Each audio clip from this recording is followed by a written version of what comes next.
Hello बच्चों, स्वागत है आपका इस वीडियो में। मेरा नाम है विशाल तिवारी और आज हम बात करने जा रहे हैं मोशन इन अ प्लेन के लेक्चर नंबर 13 की। इससे पिछले वाले वीडियो में हमने देखा था कि एंगुलर एक्सेलरेशन क्या होता है, कैसे हम लोग एंगुलर एक्सेलरेशन निकालते हैं। अगर थीटा का एक्सप्रेशन दिया है, अगर एंगुलर डिस्प्लेसमेंट का एक्सप्रेशन दिया है या एंगुलर वेलोसिटी का एक्सप्रेशन दिया हुआ है तो वहां से हम लोग एंगुलर एक्सेलरेशन कैसे निकालते हैं।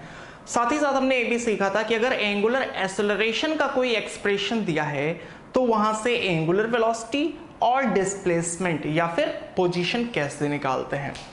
तो वो सारी बातें हो गई थी, बट वहां पर एक छोटा सा टॉपिक मिस हो गया था, वो था रिलेशन बिटवीन एंगुलर एक्सेलरेशन और लीनियर एक्सेलरेशन। यानी कि लीनियर एक्सेलरेशन और एंगुलर एक्सेलरेशन के बीच के रिलेशन को हमने नहीं डिराइव किया था। लीनियर डिस्प्लेसमेंट और एंगुलर डिस्प्लेसमेंट का रिलेशन हम पढ़ चुके हैं, लीनियर वेलोसिटी और एंगुलर वेलोसिटी का रिलेशन पढ़ चुके हैं। अब हमें सिर्फ लीनियर एक्सेलरेशन और एंगुलर एक्सेलरेशन के बीच का रिलेशन डिराइव करना है। तो चलो अपना वही पुराना एग्जांपल लेते हैं कि एक स्टोन को आपने एक धागे में बांध के आप घुमा रहे हो। सर्किल ज़्यादा अच्छा नहीं बना है बट समझने के लिए ठीक है। ये है हमारा एक्स एक्सिस, ये है हमारा वाई एक्सिस, ये है हमारा Z axis. Stone anti clockwise direction में घूम रहा था। स्टोन कैसे घूम रहा था? एंटी क्लॉकवाइज डायरेक्शन में। मान लेते हैं कि स्टोन का इनिशियल पोजीशन यहां था और बहुत थोड़े से टाइम dt टाइम में स्टोन कहां पहुंच गया है? ऐसे घूम रहा है तो यहां से स्टोन यहां पहुंच गया है। dt क्या है? dt मतलब बहुत छोटा सा टाइम। dt मतलब बहुत छोटा सा टाइम। सो dt टाइम में ये जो डिस्प्लेसमेंट हुआ है ये क्या होगा? ये होगा लीनियर डिस्प्लेसमेंट, मतलब ds होगा। एक चीज और, मैं बहुत छोटा सा एलिमेंट क्यों ले रहा हूं आप ये समझना। जब हम लोग किसी कर्व के बहुत छोटे से एलिमेंट को लेते हैं, किसी कर्व के बहुत छोटे से एलिमेंट को लेते हैं तो वो स्ट्रेट लाइन होता है। आप यूं देखो, सपोज दैट कोई बहुत बड़ा सा सर्किल है और आप सिर्फ एक चींटी के लिए इतना रास्ता कैसा होगा? इतना रास्ता लगभग स्ट्रेट लाइन होगा, ठीक है। तो किसी कर्व का बहुत छोटा सा हिस्सा सेलेक्ट करेंगे तो वो ऑलमोस्ट स्ट्रेट लाइन होगा, इसीलिए हमने यहां पर बहुत छोटा सा एलिमेंट सेलेक्ट किया है। चलो ये तो समझ आ गई बात। तो यहां ये था हमारा इनिशियल पोजीशन, ये था फाइनल पोजीशन। स्टोन यहां से घूम के यहां तक आ गया। तो एंगुलर डिस्प्लेसमेंट कितना हुआ है? एंगुलर डिस्प्लेसमेंट हुआ है हमारा d थीटा, लीनियर डिस्प्लेसमेंट हुआ है ds। अब लीनियर डिस्प्लेसमेंट और एंगुलर डिस्प्लेसमेंट के बीच का रिलेशन क्या होता है? ये चीज हम पहले ही पढ़ चुके हैं। ये होता है ds equal to d theta cross r। मैंने डायरेक्शन के बारे में भी वहां पर बताया था कि क्यों d थीटा क्रॉस r होता है, क्यों r क्रॉस d थीटा नहीं होता है। तो अगर यहाँ पे आपको कोई डाउट आ रहा हो तो आप पुराना वीडियो आप देख लीजिए। चलो फिर ठीक है, ये चीज़ आ गई थी। इसके बाद हमने क्या किया था? इसको हमने dt से डिवाइड किया था। Divide by dt, divide by dt।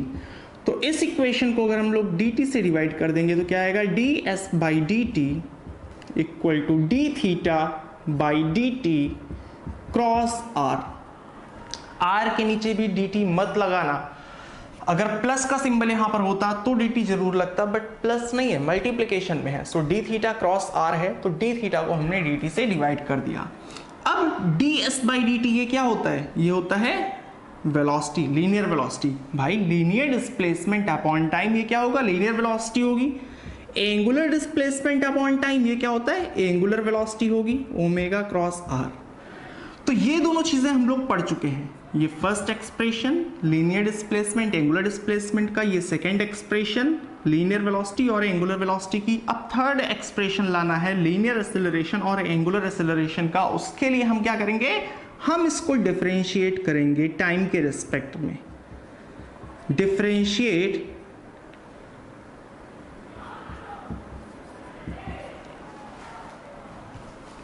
With respect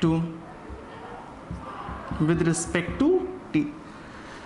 time के रिस्पेक्ट में डिफरेंशिएट करेंगे तो यहां पर क्या आ जाएगा? dv upon dt equal to d omega by dt। Again ये मल्टीप्लीकेशन में है तो cross r as it is रहेगा। अब dv बाई dt क्या होता है? देखो ये चीजें हमने पढ़ रखा है ना कि a equal to dv by dt। ये हमें पता है, या फिर alpha equal to D omega by D T, ये भी हमें पता है, पिछले वाली वीडियो में ही हमने बात की थी। So d v by D t की जगह पे हम लोग ए लिखेंगे, वेक्टर में लिखा है तो वेक्टर के साथ पुट करेंगे, D omega by D t की जगह पे क्या पुट करेंगे, अल्फा पुट करेंगे, और ये आ जाएगा अल्फा क्रॉस आर। ये रिलेशन कौन सा हो गया है, ये हो गया है लीनियर एक्सेलरेशन और एंगुलर एक्सेलरेशन के बीच का रिलेशन। तीनों ही एक्सप्रेशन सेम टाइप के हैं, तीनों ही आपको याद होने चाहिए। अब यहां पर एक छोटी सी प्रॉब्लम है, मैं आपको यहां पर इसके डायरेक्शन के बारे में बताऊंगा कि अल्फा का डायरेक्शन कैसे निकालते हैं, जो एंगुलर एक्सेलरेशन होता है उसका डायरेक्शन कैसे निकालते हैं। डायरेक्शन के लिए मैंने एक रूल बताया था, वो रूल किसके लिए था, एंगुलर डिस्प्लेसमेंट के लिए रूल था। वो रूल था right hand thumb rule, right hand thumb rule, right hand thumb rule. Rule क्या कहता था कि अगर बॉडी यहां से यहां पर गई है तो डी थीटा डिस्प्लेसमेंट हुआ है, बट डी थीटा किस डायरेक्शन में हुआ है। अगर डायरेक्शन की बात करनी हो तो मैंने बोला था राइट हैंड थंब रूल को आप फॉलो करो। ये क्या कहता है, राइट हैंड के फिंगर्स को, राइट हैंड की उंगलियों को आप उसी डायरेक्शन में मोड़ो जिस डायरेक्शन में बॉडी एक्चुअल में मूव कर रही है। तो एक्चुअल में स्टोन कैसे मूव कर रहा है, ऐसे मूव कर रहा है। तो हमें अपनी उंगलियों को ऐसे नहीं घुमाना, हमें अपनी उंगलियों को जो एक्चुअल डायरेक्शन है उधर ही घुमाना है। तो जब हम लोग वैसे घुमाएंगे तो उस केस में हमारे थंब का डायरेक्शन किधर होगा, आउटवर्ड होगा, आपकी मोबाइल स्क्रीन से बाहर की तरफ होगा। तो हमें समझ आता है कि डी थीटा का डायरेक्शन निकालना तो चलो इजी है, सिर्फ हाथ घुमाना है, और जो थंब की डायरेक्शन आएगी वो क्या हो जाएगी, डी थीटा की डायरेक्शन, एंगुलर डिस्प्लेसमेंट की डायरेक्शन। ओमेगा का डायरेक्शन क्या होता है, यहां पर आप ध्यान रखना, जो एंगुलर डिस्प्लेसमेंट का डायरेक्शन होगा, जो एंगुलर डिस्प्लेसमेंट का डायरेक्शन होगा वही डायरेक्शन होगा एंगुलर वेलोसिटी का। यानी इस केस में ओमेगा का डायरेक्शन भी आउटवर्ड होगा, क्योंकि डी थीटा भी आउटवर्ड था, ओमेगा भी आउटवर्ड होगा। अब बात करते हैं एक्सेलरेशन की, एंगुलर एक्सेलरेशन का डायरेक्शन क्या होगा। तो मैं यहां पर बोलूंगा एंगुलर एक्सेलरेशन भी एक्सियल वेक्टर है। एक्सियल वेक्टर मतलब एक्सिस के अलोंग होगा। अब एक्सिस के अलोंग बाहर भी हो सकता है, अंदर भी हो सकता है। हमने देख लिया कि डी थीटा है मतलब एंगुलर डिस्प्लेसमेंट, और एंगुलर वेलोसिटी तो बाहर की तरफ है, बट एंगुलर एक्सेलरेशन बाहर भी हो सकता है और इनवर्ड भी हो सकता है। इसी केस में एंगुलर एक्सेलरेशन बाहर भी हो सकता है और अंदर भी हो सकता है। अब हम लोग पढ़ने वाले हैं कि किस केस में एंगुलर एक्सेलरेशन बाहर होगा और किस केस में एंगुलर एक्सेलरेशन अंदर होगा। यहां तक वीडियो समझ आ गया हो तो वीडियो को लाइक कर देना।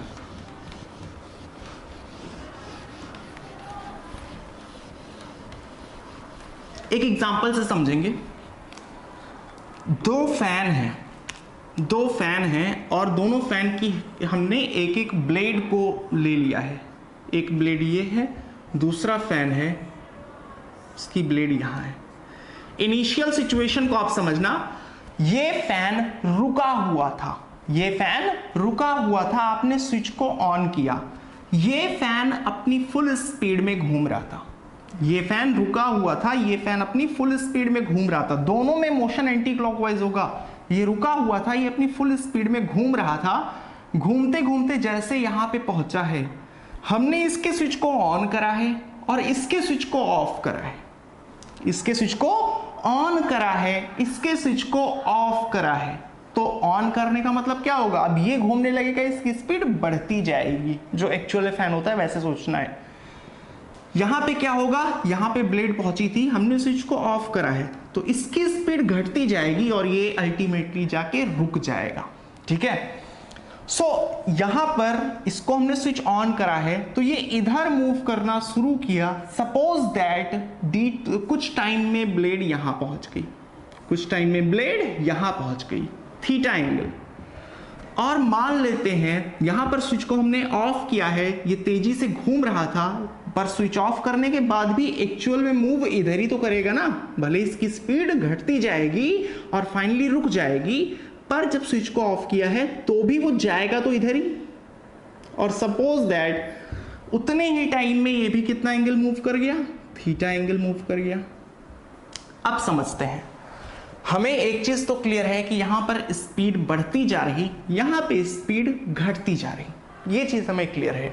दोनों देखने में सेम लग रहा है भाई, पार्टिकल इधर जा रहा है, दोनों ही थीटा एंगल डिस्प्लेस हुए हैं। एंगुलर डिस्प्लेसमेंट यहां भी थीटा है, एंगुलर डिस्प्लेसमेंट यहां भी थीटा है, यहां पर भी एंगुलर डिस्प्लेसमेंट की डायरेक्शन क्या होगी, उसके लिए राइट हैंड थंब रूल लगाएंगे, जो आउटवर्ड आएगी। थीटा किधर होगी, आउटवर्ड। और यहां भी राइट हैंड थंब रूल लगाएंगे, तो जो थीटा आएगा एंगुलर डिस्प्लेसमेंट, उसकी डायरेक्शन क्या होगी, वो होगी आउटवर्ड। कोई प्रॉब्लम नहीं। अब मैंने बोला था कि जो एंगुलर डिस्प्लेसमेंट की डायरेक्शन होती है वही डायरेक्शन होती है एंगुलर वेलोसिटी की, मतलब ओमेगा यहां भी आउटवर्ड रहेगा और ओमेगा यहां भी आउटवर्ड रहेगा। अल्फा की बात करते हैं, मतलब एंगुलर एक्सेलरेशन। तो एक चीज समझना, इसके लिए आपको मैं लीनियर वाला थोड़ा सा एग्जांपल दूंगा, हो सकता है आपको दिखाई पड़ रहा हो। जब मैंने आपको मोशन इन स्ट्रेट लाइन पढ़ाया था तो मैंने बोला था कि अगर कोई बॉडी, जैसे आप बाइक, आपके पास बाइक है, स्कूटी है, आप ऑन करके एक्सीलेटर को खींचे जा रहे हो, ठीक है, एक्सीलेटर को आप खींचे जा रहे हो, मतलब एक्सेलरेशन है, तो उसकी स्पीड क्या होगी, बढ़ती जाएगी, उसकी स्पीड बढ़ती जाएगी।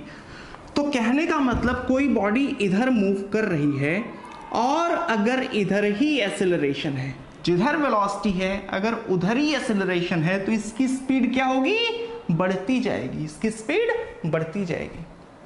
20 मीटर पर सेकेंड से आप चल रहे थे, बट इधर एक्सेलरेशन है, सेम डायरेक्शन में है, तो 20 से 30 हो जाएगा, 30 से 40, 40 से 50, स्पीड बढ़ती जाएगी। आप 100 से उधर जा रहे थे, आप 100 से उधर जा रहे थे, बट आपने ब्रेक मार दिया, तो अब की बार एक्सेलरेशन अपोजिट डायरेक्शन में होगा। ब्रेक मार दिया आपने तो एक्सेलरेशन अपोजिट डायरेक्शन में होगा। सो वेलोसिटी आपकी बहुत ज्यादा थी, बट एक्सेलरेशन अपोजिट डायरेक्शन में है, तो आपने ब्रेक मार दिया, इसका मतलब क्या, उसकी स्पीड घटती जाएगी। आप 100 मीटर पर सेकेंड से आ रहे थे, 100 से 90, 80, 70, 60, 50, अल्टीमेटली जाके वो रुक जाएगा। तो मेरे यहां से कहने का मतलब क्या है, लीनियर मोशन में क्या होता था कि अगर वेलोसिटी की डायरेक्शन में एक्सेलरेशन है, दोनों सेम डायरेक्शन में है, तो स्पीड बढ़ती जाती है। वेलोसिटी के अपोजिट अगर एक्सेलरेशन है तो स्पीड घटती जाती है। ये चीज समझ आती है ना। अब दोनों ही मोशन है भाई, ये लीनियर मोशन है, ये एंगुलर मोशन है, बट रूल्स दोनों जगह सेम ही है।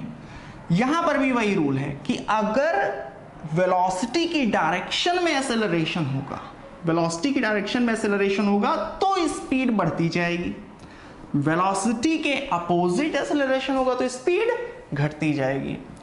तो समझते हैं, यहां पर हमने स्विच को ऑन करा था तो इसकी स्पीड बढ़ती जा रही थी, एंगुलर वेलोसिटी 0 से बढ़ती जा रही थी। अब 0 से बढ़ती जा रही है, इसका मतलब हम समझ जाएंगे कि जिधर एंगुलर वेलोसिटी है उसी डायरेक्शन में अल्फा है, मतलब अल्फा की डायरेक्शन क्या होगी, आउटवर्ड होगी। ठीक है, अल्फा की डायरेक्शन आउटवर्ड होगी। इस केस की बात करें तो ब्लेड बहुत तेजी से मूव कर रहा था, हमने स्विच को ऑफ करा है तो इसकी स्पीड घटती जा रही है, घटती जा रही है। इसका मतलब क्या है कि ओमेगा की जो डायरेक्शन है अल्फा उसके अपोजिट है, ओमेगा की जो डायरेक्शन है अल्फा उसके अपोजिट है, क्योंकि तभी ओमेगा की वैल्यू घटती जाएगी। तो यहां पर अल्फा की डायरेक्शन किधर आएगी, इनवर्ड आएगी, अल्फा की डायरेक्शन इनवर्ड आएगी और ओमेगा बाहर की तरफ होगा। सो आई होप कि आपको समझ आ गया होगा कि कहां पर अल्फा हमारा सेम डायरेक्शन में होता है ओमेगा के, और कहां पर अल्फा हमारा अपोजिट डायरेक्शन में होता है ओमेगा के। चलो अब हम बात करते हैं इक्वेशंस ऑफ मोशन की। जैसा इक्वेशन ऑफ मोशन हमने लीनियर मोशन में पढ़ा था, 3 इक्वेशंस थे वहां पे, उसी तरीके से एंगुलर मोशन में भी हमें तीनों इक्वेशंस यूज करने होंगे। तो क्या है वो इक्वेशन, डिराइव करने के पहले आपको एक छोटी सी चीज समझनी होगी, और वो छोटी सी चीज क्या है, क्रॉस प्रोडक्ट। देखो ये चीजें मैंने पहले बताया है, बट अभी बता के आपको फिर से एक्सप्लेन करूंगा कुछ चीजें, उसे आप ध्यान रखना।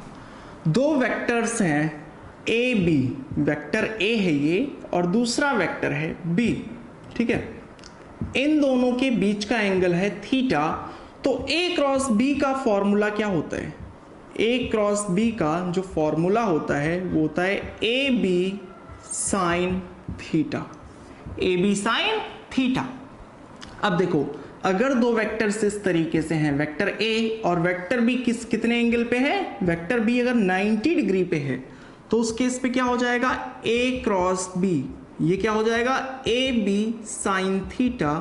तो साइन थीटा की जगह पे साइन 90 आ गया, साइन 90 की वैल्यू 1 होती है, मतलब ए क्रॉस बी की वैल्यू क्या आ जाएगी, ए बी के बराबर आ जाएगी। ठीक है, ये चीज़ें बहुत इजी हैं, मैं समझा इसलिए देता हूं क्योंकि कई बार अगर मैंने ए क्रॉस बी को अगर ए बी लिख दिया तो कहीं पर अगर पी क्रॉस क्यू दिया है तो फिर लोग क्या करते हैं, डायरेक्ट उसको पी क्यू लिख देते हैं। बट हमें ये समझना है कि जिन दो वेक्टर्स के बीच का क्रॉस प्रोडक्ट है उसके बीच का एंगल थीटा है, तो वहां पर हमें साइन थीटा पुट करना होता है, उसके अकॉर्डिंग वैल्यू हमें पता चलती है। ठीक है, तो सिंपल सा फॉर्मूला है a cross b equal to a B sine theta. अब देखो, हमने लीनियर डिस्प्लेसमेंट एंगुलर डिस्प्लेसमेंट के बीच के रिलेशन को देखा है, लीनियर वेलोसिटी एंगुलर वेलोसिटी के बीच के रिलेशन को देखा है, और लीनियर एक्सेलरेशन एंगुलर एक्सेलरेशन के बीच के रिलेशन को देखा है। ये बॉडी हमारी सर्कुलर ऑर्बिट में मूव कर रही है, मैंने एग्जांपल लिया था, ये है इनिशियल पोजीशन, ये है फाइनल पोजीशन।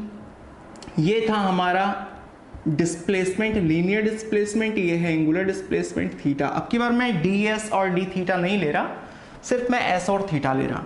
सो पहला जो रिलेशन था वो क्या था, लीनियर डिस्प्लेसमेंट और एंगुलर डिस्प्लेसमेंट के बीच का रिलेशन था, D S equal to D theta cross R था। मैं डी लेके नहीं चल रहा हूं, S equal to theta cross R. दूसरा रिलेशन क्या था, दूसरा रिलेशन था लीनियर वेलोसिटी एंगुलर वेलोसिटी, उस केस में क्या था, vector v equal to omega cross R. और तीसरा था acceleration, linear acceleration equal to alpha cross R. ये चीजें हमने पढ़ रखी है, मैं इसको फिर से क्यों बता रहा हूं, आप ध्यान से समझना। ये तीनों ही एक्सप्रेशन वेक्टर के टर्म में है। अब मैं मैग्नीट्यूड की बात करूंगा, मतलब इसको सॉल्व करूंगा। Q क्रॉस R, जैसे मैंने बताया कि सॉरी Q नहीं, ये थीटा है। A cross B, A cross B क्या होता है, ए बी साइन थीटा। ठीक है, A B sine theta. So theta cross R ये क्या होगा, थीटा R साइन।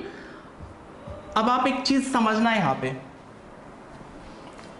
एक चीज ध्यान से आप समझना, वो क्या है कि जो A क्रॉस B होता था, वेक्टर A और वेक्टर B, इन दोनों के बीच के एंगल को मैंने थीटा लिखा था, तो A क्रॉस B क्या आया था, A B sine theta, A B sine theta.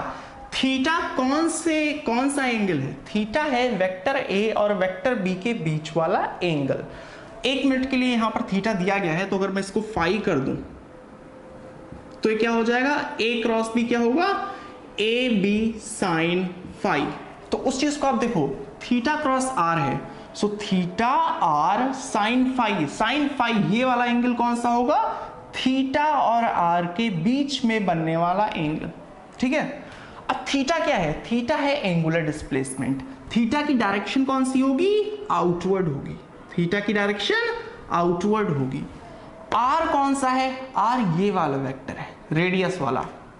सो इस थीटा मतलब एंगुलर डिस्प्लेसमेंट और आर के बीच का जो एंगल होगा वो कितना होगा, 90 डिग्री होगा। ठीक है, एंगुलर डिस्प्लेसमेंट और रेडियस के बीच में बनने वाला एंगल 90 डिग्री होगा, मतलब यहां पर क्या आएगा, 90 डिग्री आएगा, या फिर हम लोग बोल सकते हैं पाई बाई 2। ठीक है, सो यहां से हमें वैल्यू क्या मिलेगा, साइन पाई बाई 2 यानी साइन 90 की वैल्यू होती है 1, यानी कि थीटा इंटू आर, ये रिलेशन मिल जाएगा। ठीक है, आप थीटा थीटा से कंफ्यूज मत होना, जो ए क्रॉस बी वाला होता है, ए बी साइन थीटा या ए बी साइन फाई, ये एंगल कौन सा होता है, दोनों वेक्टर्स के बीच में बनने वाला angle. So theta cross R था, तो थीटा आर साइन के बाद कौन सा एंगल पुट करेंगे, थीटा और आर के बीच वाला एंगल। थीटा आउटवर्ड था और आर इधर था, दोनों के बीच में एंगल 90 डिग्री बन रहा था, वही 90 डिग्री हमने पुट कर दिया, तो ये आ गया थीटा आर। चलो ओमेगा क्रॉस आर देखते हैं, तो ये क्या होगा, ओमेगा आर साइन। अब इन दोनों के बीच में कितना एंगल बन रहा है, मैंने बोला था जिधर थीटा की मतलब जिधर एंगुलर डिस्प्लेसमेंट की डायरेक्शन होगी उधर ही ओमेगा की डायरेक्शन होगी। सो अगर ओमेगा भी बाहर है, आर ये है, तो ओमेगा तो ये हो गया ब्लैक मार्कर, आर ये है, इन दोनों के बीच का एंगल अगेन 90 डिग्री बनेगा, मतलब साइन पाई बाई 2। और अगेन ये क्या आ जाएगा, सिंपली ओमेगा आर, मतलब V equal to omega R. तीसरा है A इक्वल टू, अभी आपको समझ आएगा कि मैं ये चीजें क्यों बता रहा हूं। A equal to alpha cross R, ये क्या आ जाएगा, अल्फा क्रॉस आर, यानी अल्फा आर साइन। देखो अल्फा के केस में क्या होता है, अल्फा भी हमारा एक्सियल वेक्टर है, यानी कि वो भी या तो आउटवर्ड होगा या तो इनवर्ड होगा। अगर ये x एक्सिस है, ये y एक्सिस है, तो z एक्सिस के अलॉन्ग होगा a। अब वो आउटवर्ड भी हो सकता है और इनवर्ड भी हो सकता है। तो अल्फा चाहे आउटवर्ड हो चाहे इनवर्ड हो, बट इस r के तो परपेंडिकुलर होगा ना। अरे चाहे ये ऐसे रहे, बाहर की तरफ रहे, तो भी 90 डिग्री बनाएगा, और अगर बोर्ड को चीरता हुआ अगर अंदर की तरफ चला जाए तो भी इस r से तो 90 डिग्री ही होगा ना। ठीक है, सो यहां पर अगेन क्या आएगा, sine pi by 2। So a equal to alpha R. अब ये जो तीनों रिजल्ट्स हैं, ये और ये, इन तीनों को मैं यहां पर लिख ले रहा हूं। क्या हो गया, s equal to theta R, second है v equal to omega R, और थर्ड है हमारा a equal to alpha R. बाकी सारा कुछ आप रब कर दो। अब आप क्या करो, इक्वेशंस ऑफ मोशन जो हमें पहले से पता है, कौन कौन सी इक्वेशंस ऑफ मोशन है, पहले की अगर बात करें तो होता है v equal to you plus A T. v equal to you plus A T, body यहां से मूव करना शुरू की थी, ये इनिशियल पोजीशन थी, ये फाइनल पोजीशन थी। तो यहां पे जो वेलोसिटी होगी वो है इनिशियल वेलोसिटी, यहां पे जो वेलोसिटी है वो फाइनल वेलोसिटी है, एक्सेलरेशन a है।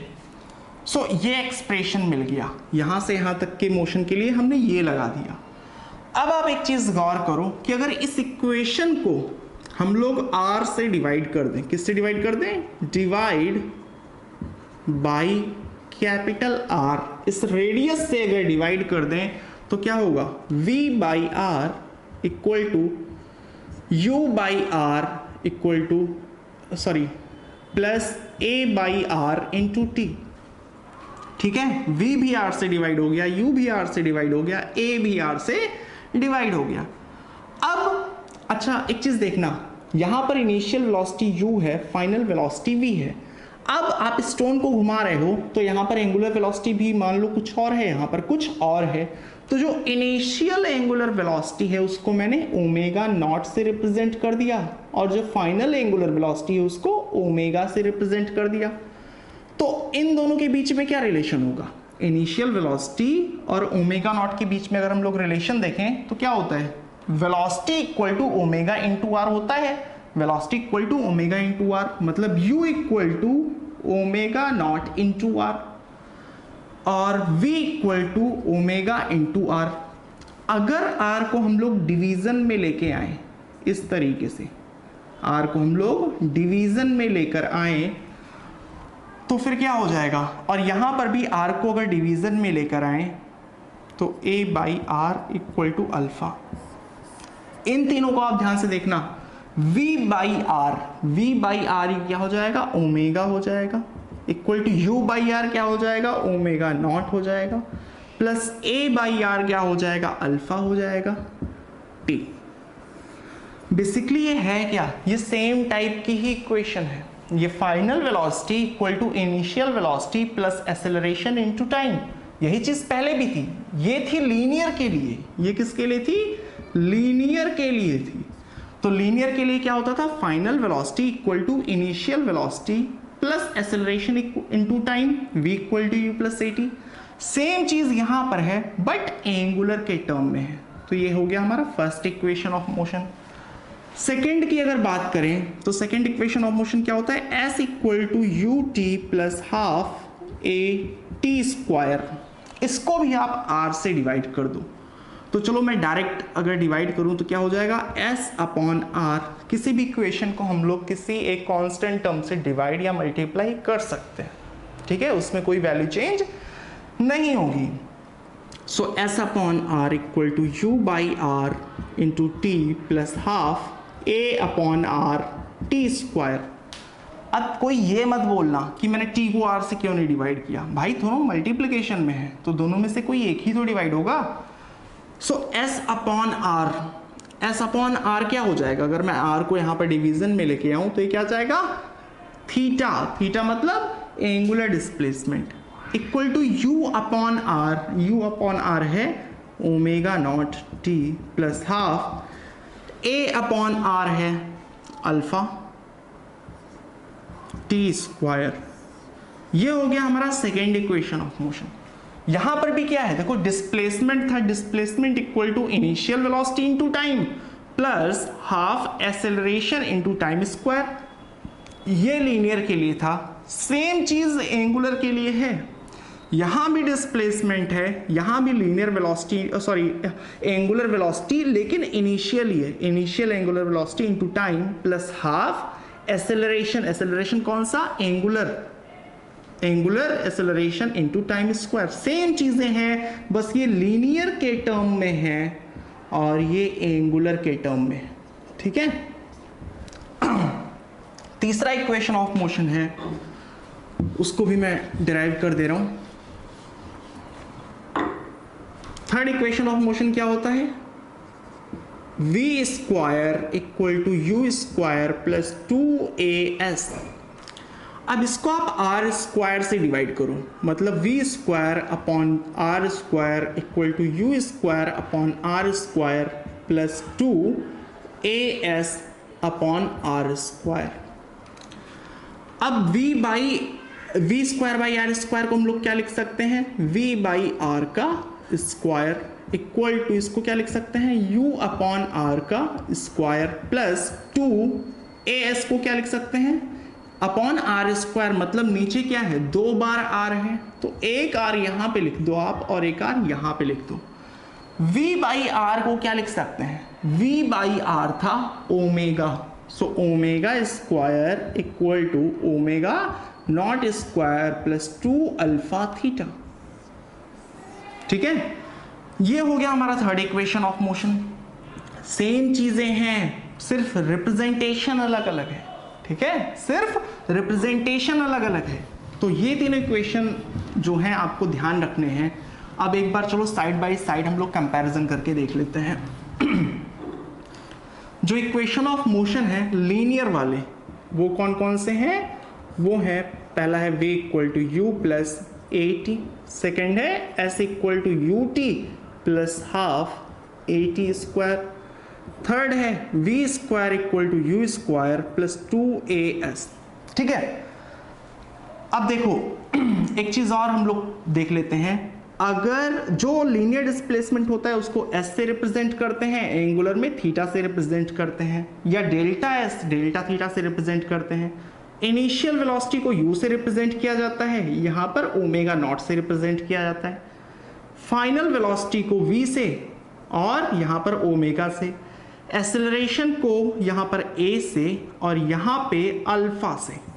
सिर्फ रिप्रेजेंटेशन बदला है, टाइम तो यहां भी t से रिप्रेजेंट होगा और यहां भी t से ही रिप्रेजेंट होगा। तो देखो लीनियर वेलोसिटी के केस में हम लोग ये सिंबल्स यूज करते हैं और एंगुलर के केस में ये symbols, expressions as it is रहते हैं। अब अगर एंगुलर के केस में हमको लिखना हो तो क्या लिखेंगे, सेम चीज लिखेंगे। एंगुलर के केस में v equal to you plus A T, v की जगह पे क्या होगा, एंगुलर की फाइनल वेलोसिटी लिखेंगे, मतलब ओमेगा इक्वल टू, मैं इसको जल्दी लिख दे रहा हूं, प्लस अल्फा टी, ठीक है। s की जगह पे theta equal to omega naught t plus half alpha t square. v square की जगह पे आ जाएगा omega square equal to omega naught square plus 2 alpha theta, ठीक है। अब अगर कोई भी न्यूमेरिकल आता है जहां पर आपको डिफरेंट वैल्यूज दी जाती हैं और कोई एक वैल्यू आपसे पूछी जा रही है, तो आप क्या कर सकते हो, आप डायरेक्ट इक्वेशंस ऑफ मोशन का यूज कर सकते हो, जैसा कि आप यहां पे करते थे, ठीक है। आप डायरेक्टली यूज उसका कर सकते हो। चलो थोड़ी बहुत बात हम लोग ग्राफ के बारे में भी कर लेते हैं। अभी तक हमने ग्राफ के बारे में कोई जिक्र नहीं किया है। हमने लीनियर मोशन वाले टॉपिक में तो कई सारे ग्राफ देखे थे, ढेर सारे एक्सप्लेनेशन न्यूमेरिकल्स भी देखे थे, बट यहाँ पर बहुत थोड़े में बात करेंगे। उसका रीज़न ये है कि हमने देखा जैसे इक्वेशंस ऑफ मोशन के केस में कि जो इक्वेशंस ऑफ मोशन आते हैं एग्जैक्टली सेम आते हैं, सिर्फ रिप्रेजेंटेशन बदल जाता है। भाई यहाँ भी डिस्प्लेसमेंट था, यहाँ भी डिस्प्लेसमेंट है, सिर्फ लीनियर और एंगुलर का फर्क है ना।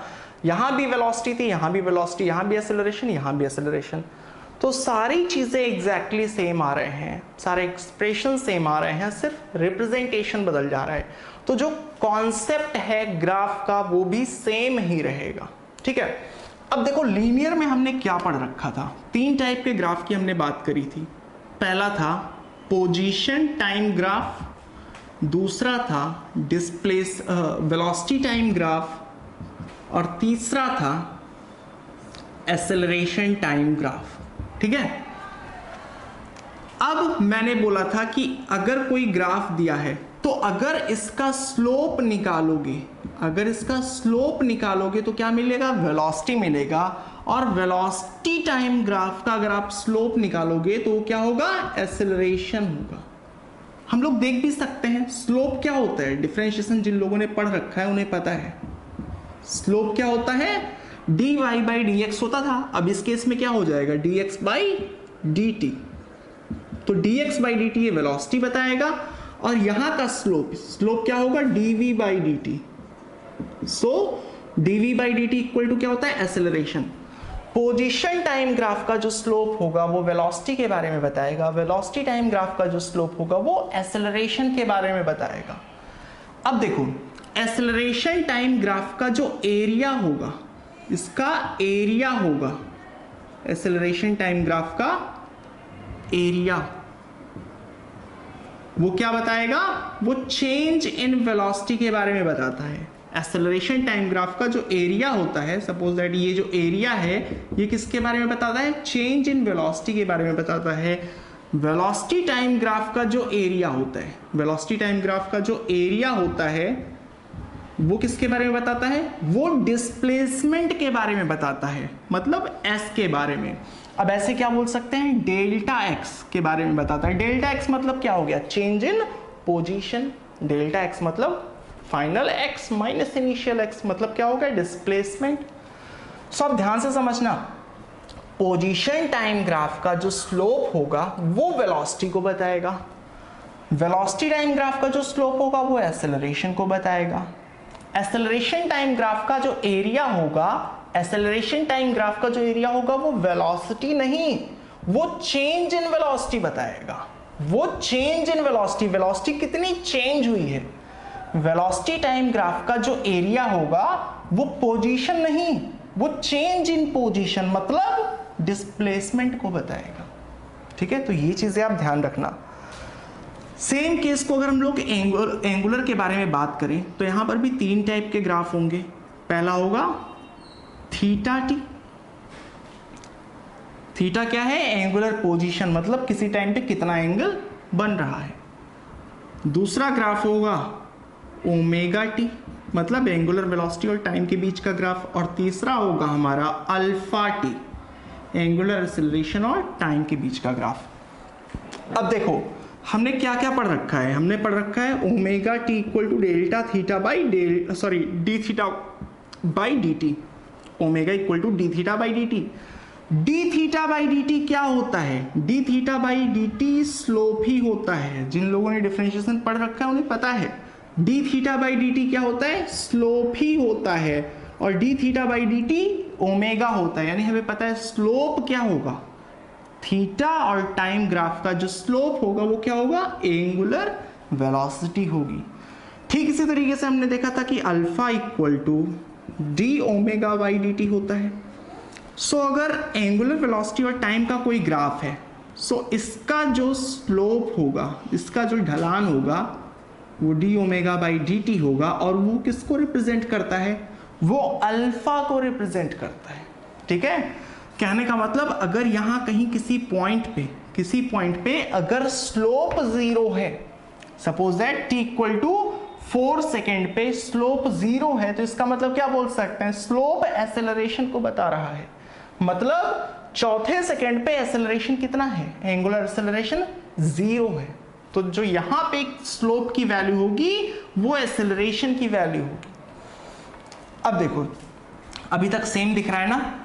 अब उसी तरीके से एक्सेलरेशन टाइम ग्राफ का जो एरिया होगा, एरिया किसका, अल्फा टी का जो एरिया होगा वो एंगुलर वेलोसिटी को नहीं, वो चेंज इन एंगुलर वेलोसिटी को दिखाएगा, delta omega.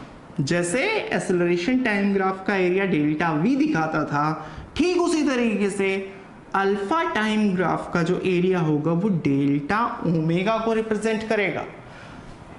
Omega T graph का जो एरिया होगा, एंगुलर वेलोसिटी और टाइम के बीच का जो एरिया होगा वो किसको रिप्रेजेंट करेगा, वो थीटा को नहीं रिप्रेजेंट करेगा, वो डेल्टा थीटा को रिप्रेजेंट करेगा। डेल्टा थीटा का मतलब एंगुलर डिस्प्लेसमेंट, ठीक है, वो एंगुलर डिस्प्लेसमेंट को रिप्रेजेंट करेगा। ये चीज आप ध्यान रखना।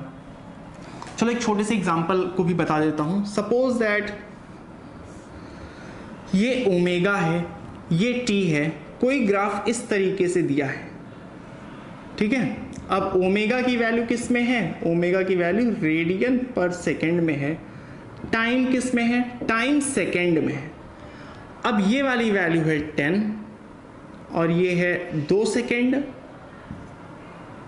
6 सेकेंड, 8 सेकेंड। तो देखो अगर हम लोगों को 8 सेकेंड में डिस्प्लेसमेंट निकालना हो, आपको क्या दे दिया गया, आपको सिर्फ और सिर्फ ये ग्राफ दे दिया गया। पूछ क्या रहा है, पूछ रहा है कि बताओ एंगुलर डिस्प्लेसमेंट मतलब डेल्टा थीटा कितना होगा इन 8 सेकेंड, डेल्टा थीटा कितना होगा इन 8 सेकेंड। तो हमें पता है कि भाई ओमेगा टी का ग्राफ दिया है, ओमेगा टी का ग्राफ दिया है। सो ओमेगा टी से अगर डिस्प्लेसमेंट निकालना हो तो हमें क्या निकालना पड़ता है, हमें एरिया निकालना पड़ता है। सो डेल्टा थीटा पूछ रहा है 8 सेकेंड में, तो हमें 8 सेकेंड तक ये पूरे का पूरा एरिया कैलकुलेट करना पड़ेगा। अब इस केस में एरिया कितना आएगा, आप देख सकते हो 60 आएगा। मैं डायरेक्टली कर दे रहा हूं 60 रेडियन, आप कैलकुलेट कर लेना। हो सकता है कैलकुलेशन में अगर मिस्टेक हो तो अवॉइड करना। बस हमें समझना क्या है कि अगर आपको कोई ग्राफ दे दिया गया और यहां से आपसे पूछ लिया गया कि डेल्टा थीटा बताओ 8 सेकेंड में, तो आप 8 सेकेंड का ये जो पूरा एरिया होगा आप वो कैलकुलेट करोगे। अगर पूछ लेता है कि यहां से यहां का एक्सेलरेशन बताओ, 2 सेकेंड का एक्सेलरेशन मतलब अल्फा बताओ कितने टाइम के लिए, 0 से 2 सेकेंड तक के लिए, तो अब हमें ये बात समझ आएगी कि 0 से 2 सेकेंड के लिए बताना है अल्फा। अल्फा क्या होता है, ओमेगा टाइम ग्राफ का जो स्लोप होता है वो क्या रिप्रेजेंट करता है, अल्फा रिप्रेजेंट करता है। मतलब हमें निकालना है यहां पर स्लोप। अब स्लोप कैसे निकालते हैं, जिन लोगों ने पढ़ा है उनको ध्यान होगा, परपेंडिकुलर अपॉन बेस करके निकालते हैं। परपेंडिकुलर यहाँ 10 है, बेस यहाँ पर 2 है, सो 10/2 यानी आ जाएगा 5। तो अल्फा की वैल्यू कितनी आ जाएगी, 5 रेडियन पर सेकेंड स्क्वायर। 0 से 2 सेकेंड के लिए 5 रेडियन पर सेकेंड स्क्वायर। ठीक इसी तरीके से 2 से 6 सेकेंड के बीच में अगर अल्फा पूछे तो आप बताना, कोशिश करना। 2 से 6 सेकेंड के बीच में अगर अल्फा पूछा जाता है तो हमारा आंसर क्या होगा, हमारा आंसर होगा 0 रेडियन पर सेकेंड स्क्वायर। क्यों, आप देख सकते हो ना कि ओमेगा टाइम ग्राफ का जो स्लोप होगा वो क्या रिप्रेजेंट करेगा, वो अल्फा को रिप्रेजेंट करेगा। और ओमेगा टाइम ग्राफ का जो स्लोप है, यहाँ पर जो ढलान है वो कितना है, 0 है। भाई रोड कोई सपाट है तो उस केस में बोलते हैं कि कोई ढलान नहीं है, कोई स्लोप नहीं है, तो इस केस में अल्फा आएगा 0। और यहां पर जब हमको निकालना होगा तो अगेन क्या आएगा, हम लोग बोलेंगे perpendicular upon base. So perpendicular 10 base 2, 8 minus 6, ये 2 आएगा। सो परपेंडिकुलर 10 बेस 2, ये 5 आ रहा है। बट मैंने बोला था कि ये पॉजिटिव स्लोप होता है जिसमें आगे बढ़ने पे आपकी हाइट बढ़े, और अगर कोई लाइन ऐसे है जिसमें आगे बढ़ने पे आपकी हाइट घटे तो वो नेगेटिव स्लोप होता है। मतलब इस केस में यहां पर अल्फा की वैल्यू क्या होगी, 5 होगी, बट माइनस में होगी। ठीक है, तो ग्राफ से हमें क्या फ़ायदा हो सकता है, आप आई होप कि आप समझ गए होंगे। ठीक इसी तरीके से अगर डेल्टा थीटा दे दिया जाए या फिर थीटा का कोई ग्राफ दे दिया जाए, वहाँ से आपको स्लोप देख के आप ओमेगा बता सकते हो। या फिर अगर आपको अल्फा और टाइम का कोई ग्राफ दे दिया जाए तो उसका एरिया निकाल के आप डेल्टा ओमेगा बता सकते हो। ठीक है, सो आज के लिए इतना ही। वीडियो को एक आध बार और देखना, जहाँ कहीं भी कोई भी डाउट हो या कोई भी कॉन्सेप्ट ना समझ आया हो उसे कमेंट करके ज़रूर बताना। अपने सारे सजेशंस बताना जिन मेथड्स से मैं अपनी टीचिंग को और इफ़ेक्टिव बना सकूं, क्योंकि मेरा एक ही टारगेट है कि मैं आपको बेस्ट कंटेंट किसी भी तरीके से करके दूं। ठीक है, धीरे धीरे और इम्प्रूव करेंगे, आप भी अपने सजेशंस बताते रहना।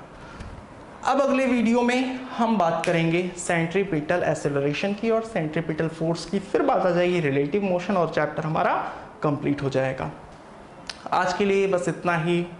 अगर आपको वीडियो पसंद आया हो तो वीडियो को लाइक करना, चैनल को सब्सक्राइब करना। मिलेंगे आपसे अगले वीडियो में, तब तक के लिए बाय बाय।